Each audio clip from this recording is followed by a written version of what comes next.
రాజ్ కావ్య వాళ్ళ ఇంటికి వచ్చి తనకొక గిఫ్ట్ తెస్తూ ఉంటాడు. ఇంతలో కావ్య దగ్గరికి వెళ్లి, "ఏంటండి నేను ఇచ్చిన గిఫ్ట్ అక్కడే పెట్టేశారు. ఎలా ఉందో చెప్తారు అనుకున్నానే" అని చెప్పేసైతే అంటూ ఉంటాడు. ఆ మాటలు వినగానే అక్కడ ఉన్న కావ్య అయితే రాజు ఇచ్చిన గిఫ్ట్‌ని చూస్తూ ఉంటుంది.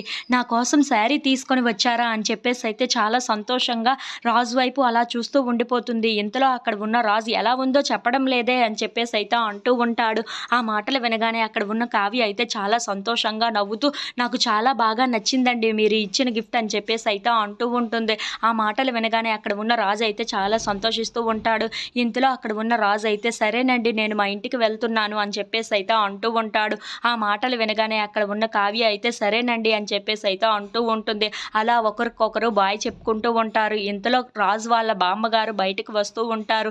అది చూసి అక్కడ ఉన్న కావ్య అయితే ఒక్కసారిగా షాక్ అయిపోతూ ఉంటుంది. ఏంటి అమ్మమ్మ గారు ఇప్పుడు బయటికి వస్తున్నారు, ఈయన్ని చూస్తే ఏం జరుగుతుందో ఏమో అని చెప్పేసైతే తలుపునైతే క్లోజ్ చేసేస్తూ ఉంటుంది. హమ్మయ్య! తలుపైతే మూసేశాను వాళ్ళని వీళ్ళని చూడకుండా అని చెప్పేసైతే అనుకుంటూ ఉంటుంది. ఇంతలో సుభాష్ కారు దిగి బయట నుండి వస్తూ ఉంటాడు. అక్కడ ఉన్న రాజుని చూసి ఒక్కసారిగా షాక్ అయిపోతూ ఉంటాడు.